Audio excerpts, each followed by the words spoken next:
Օձի լեզվի առաջին ռաունդում քննարկված վերջին շրջանի ամենաթեժ տեղեկություններից ու համացանցում ամենաշատ քննարկվող թեմաներից մեկը Անդրեյի եւ Անիի բաժանումն ու Անիի սկանդալային հայտարարությունը։ Անին հանդես եկավ հրապարակումով հայտնելով, թե ինչպես է ամուսնության ընթացքում ինքը հոգեբանական եւ ֆիզիկական բռնության ենթարկվել։ Իհարկե բոլորը շտապեցին քարեր նետել Անդրեյի ուղղությամբ եւ սատարել Անիին, բնականաբար մենք եւս ծայրաստիճան վատ ենք վերաբերվում բռնությանը, լինի դա հոգեբանական թե ֆիզիկական։ Բնականաբար դա ընդունելի է ինձ համար, որևէ բռնություն չունի բացատրություն կամ որևէ ներում։ Ես ինքս մեծացել եմ մի ընտանիքում, որտեղ գուցե ֆինանսական կամ նյութական ծայրաստիճան լավ վիճակ, բայց եղել է մարդկային առողջ հարաբերություններ, ինչը ինձ համար ամենակարևորն է եղել։ Ինձ համար բռնությունն այնքան ծանր ու դժվար թեմա է, որ իմ մանկության տրավմաներից մեկը ընտանեկան բռնությունն է եղել, երբ ես գիշերել եմ իմ մտերիմ ազգականներից մեկի տանը ու տեսել ինչպես էին նրանք իրար ծեծում, տեսա ինչ բռնություն էր այնտեղ։ Ես վազել ու զանգել եմ քաղաքային հեռախոսով պապայիս հույս ունենալով, որ 10 կիլոմետրի հեռավորության վրա կկարողանա օգնել։ Սա իմ մանկության ամենածանր տրավմատիկ հիշողությունն է եւ պատմում է, որ իմանաք որքան ծանր եմ տանում ես բռնությունը։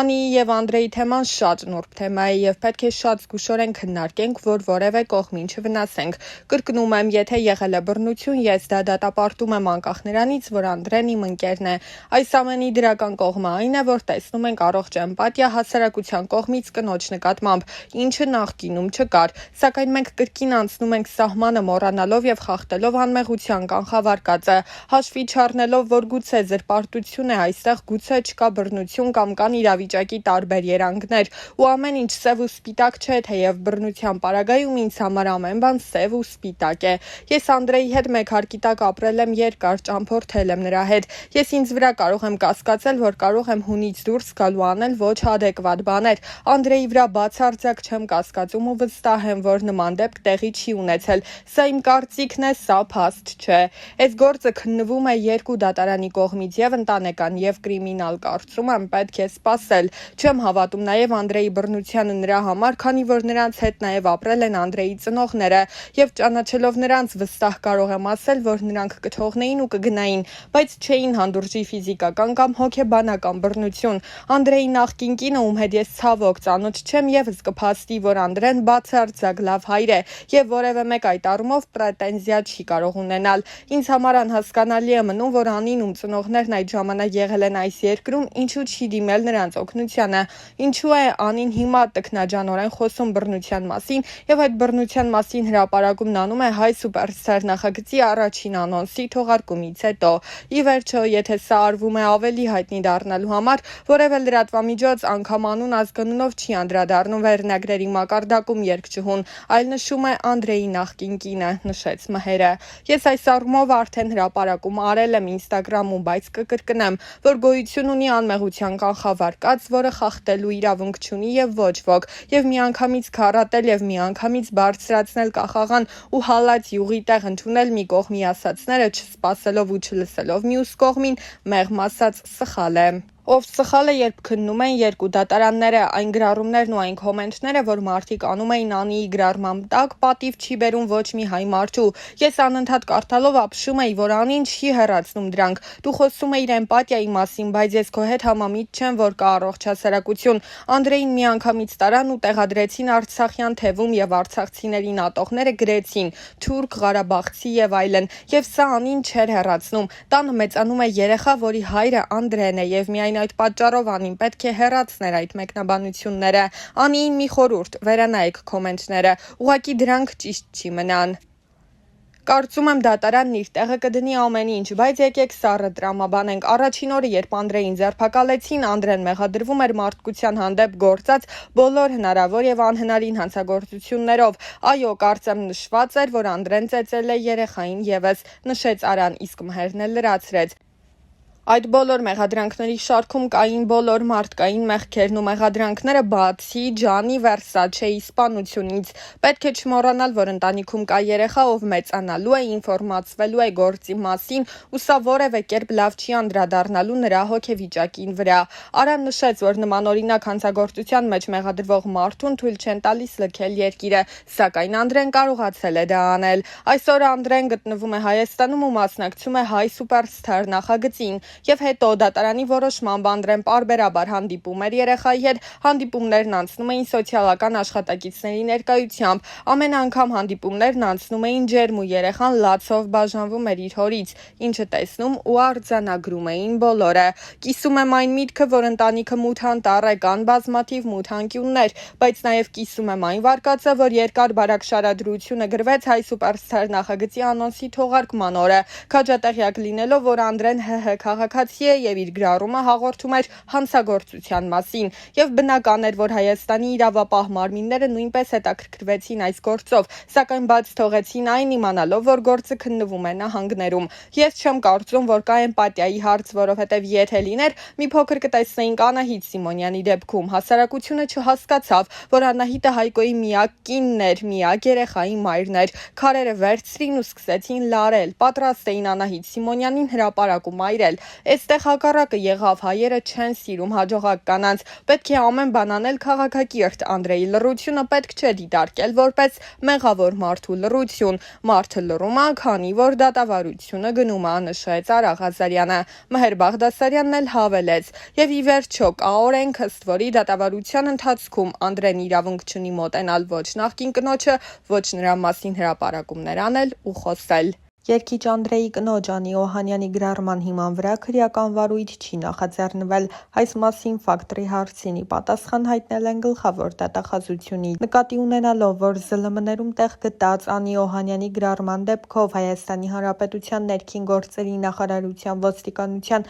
համապատասխան ստորաբաժանումում ձեռնարկված օպերատիվ հետախուզական միջոցառումների արդյունքում պարզվել է, որ Անի Օհանյանն ու Անդրեյ Հովնանյանը մշտապես բնակվել են Միացյալ Նահանգներում, իսկ հրապարակման մատնանշված հանգամանքների վերաբերյալ ներկայումս այնտեղ առկա է դատական գործընթաց, հետևաբար քննարկվող հրապարակմանը Հայաստանի Հանրապետության քրեական դատավարության օրենսգրքի 178-179 հոդվածների կարգով ընթացք չի տրվել, հայտնել են դատախազությունից։ Երգիչ Անդրեի շուրջ ստեղծված իրավիճակը այս պահին համացանցի թիվ 1 քննարկման առարկան է դարձել, ու այս քննարկումների ֆոնին տարածվում է մի հարցազրույց, որը երգիչը տվել է դեռ տարիներ առաջ։ Այն ներկայացնում ենք ձեր ուշադրությանը։ Իմ փոխարեն շատ բաներ են որոշում, արդեն սովոր եմ այդ ամեն ինչին ու վաղուց կարելի է ասել արդեն 20 տարուց ավել։ Եթե այդպես են որոշել, որ ես ամուսնացել եմ ու այդպես են մտածում, թող այդպես լինի։ Ես որևէ մեկնաբանություն չեմ ուզում տալ այդ ամենի շուրջ, որովհետև կարծում եմ,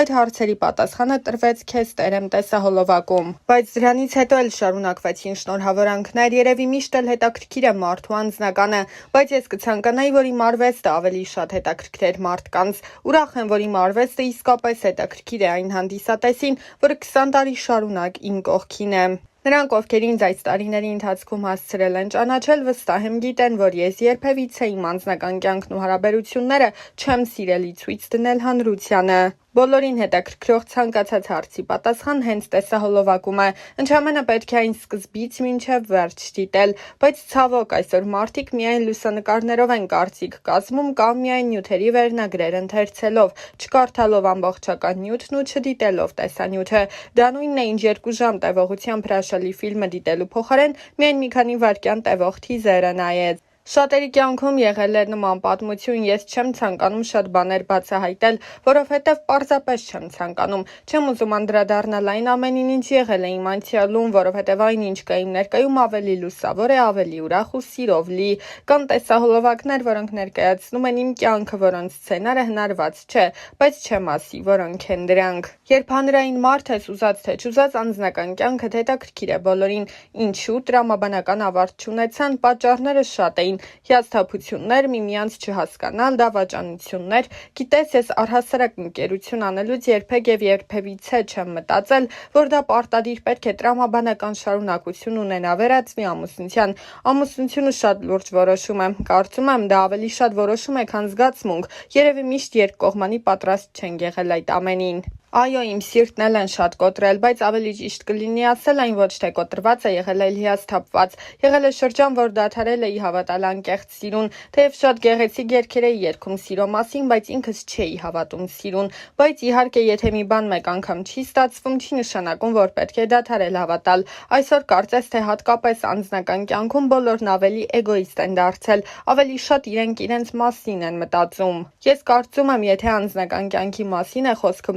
1+1 հավասար է ոչ թե 2-ի, այլ 1+1 հավասար է 1-ի, որովհետև երկու հոգի պետք է մեկ դառնան, մի ամբողջություն, ոչ թե ամեն մեկը փորձի իր սկզբունքները առաջ տանել։ Զիջումներն այսօր մոռացվել են։ Հիասթափություններ շատ են եղել, բայց երբևիցե չեմ չարացել։ Չեմ հիշում նման դեպք, որ ես իմ չստացված անձնական պատմության ավարտին տրագեդիա սարքեի մեկի համար։ Բայց եղել է դրա հակառակը, երբ նա ով տվյալ շրջանում կողքիս է եղել, փորձել է կյանքս թունավորել։ Ժամանակի հարց էր, ես անգամ պատասխան չէի տալիս եւ այդ ամեն ինչն անցնում ու մոռացվում էր ուղղակի։ Առհասարակ, եթե ես մի բանից հիասթափվում եմ, եթե մի բան կոտրվում է իմ կյանքում, ուրեմն վերջացած է ամեն բան։ Սերը նման է շատ փխրուն մի երևույթի, որը երբ ճաք է տալիս ու փորձում ես վերանորոգել, միևնույնն է, այդ ճաքը միշտ մնում է։ Ըստ իս հենց սկզբից երկու կողմն էլ պետք է ջրեն այդ զգացմունքը, պետք է ջանք թափվի։ Չգիտեմ, երևի շատ եմ արդեն փիլիսոփայում, բայց երբ 16 տարեկանում սիրահարված էի, ես պատրաստ էի ամուսնության։ Ուղղակի տարիքից ելնելով շատ խոչընդոտներ եղան,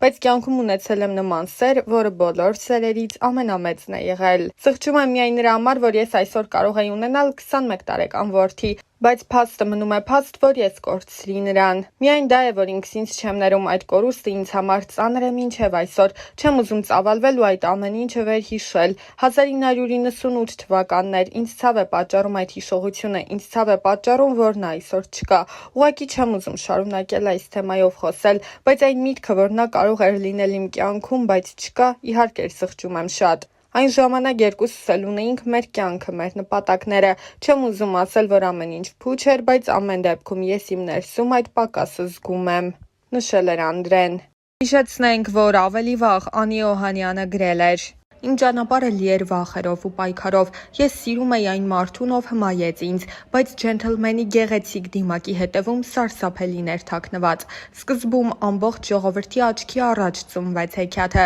Դուք հավատացիք նրան այնպես, ինչպես ես։ Շուտով աշխարհը սկսեց փլուզվել։ Իմ ամեն օրը սկսվում էր տագնապով ու անհանգստությունով։ Այսօր նա չար կլինի, թե բարի, նորից կվիրավորի, կհարվածի, թե կրկին սպառնալու է, որ կզրկի երեխայից։ Ես կարծում էի, որ կարող եմ փրկել ընտանիքը եւ փոխել նրան դեպի լավը, սակայն նրա ագրեսիան միայն աճում էր։ Նա չէր գիտակցում, թե որքան ցավ է պատճառում ինձ։ Ես զգում էի, որ հոգիս դանդաղորեն քանդվում է, բայց շարունակում էի հուսալ, որ նա կհասկանա եւ կփոխվի։ Ես հասկացա, որ սերը չպետք է տառապանք բերի, կներես բառը ելք չէ, դա անընդհատ կրկնվում էր։ Այսօր ես համարձակվում եմ խոսել։ Այս ամբողջ ընթացքում ես ստիպված էի ժպտալ տեսախցիկների եւ մարդկանց առջեւ, ցուցադրել երջանկություն այն ժամանակ, երբ ոչ ոք չգիտեր, թե ինչ է կատարվում փակ դռների հետևում։ Այս գրառումը ոչ միայն աղաղակ հոգու, դա կոչ է բոլոր կանանց, ովքեր տառապում են ինձ նման,